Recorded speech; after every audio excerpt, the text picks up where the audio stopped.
Hello friends, welcome to twinkles kitchen. இன்றைக்கி வந்து நம்ம காடை ஃப்ரை எப்படி பண்ணுறதுன்றதை பார்த்துடலாம்.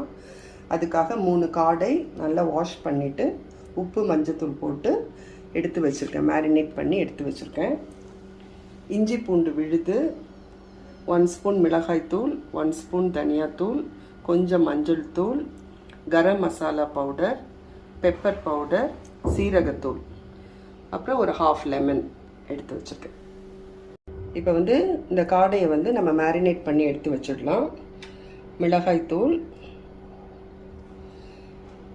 தனியாத்தூள், மஞ்சள் தூள், கரம் மசாலா பவுடர்,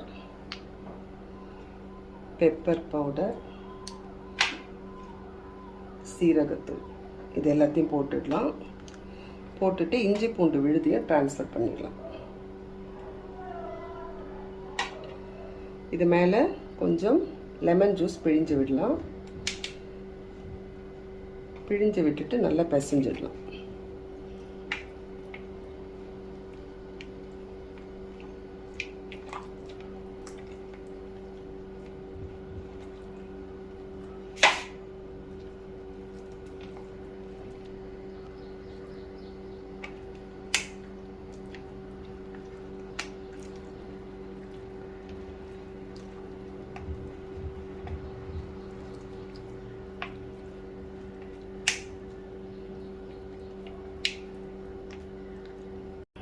எல்லா இன்க்ரீடியன்ஸும் போட்டு நல்லா மேரினேட் பண்ணியாச்சு.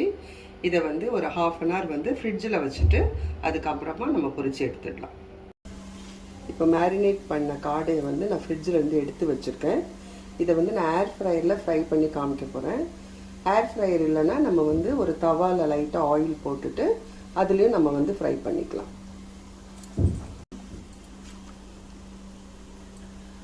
ஏர் ஃப்ரையர் பிளேட்டில் வந்து லைட்டாக ஆயில் தடவி வச்சுருக்கேன். இப்போ வந்து நம்ம இந்த காடை பீசஸை வந்து அது உள்ளே போட்டுடலாம்.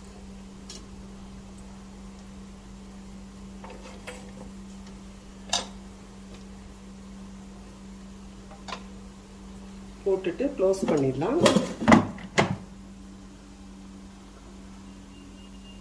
ஏர் ஃப்ரையர் ஆன் பண்ணியாச்சு.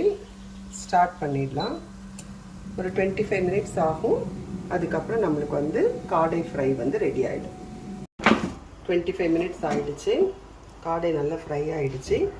இப்போ வந்து அதை எடுத்து நம்ம வந்து ஒரு பிளேட்டில் சர்வ் பண்ணிடலாம்.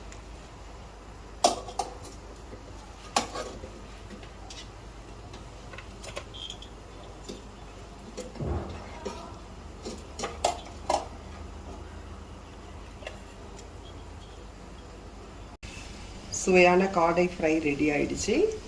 இது வந்து ஏர் ஃப்ரையரில் பண்ணதுனால ஆயிலே யூஸ் பண்ணலை. ஆயில் போட்டு செய்யணுன்னா நீங்கள் வந்து தவாவில் போட்டு ஃப்ரை பண்ணிக்கோங்க. இதுவும் ரொம்ப டேஸ்ட்டாக இருக்கும். இது ஹெல்த்தியாகவும் இருக்கும். No oil.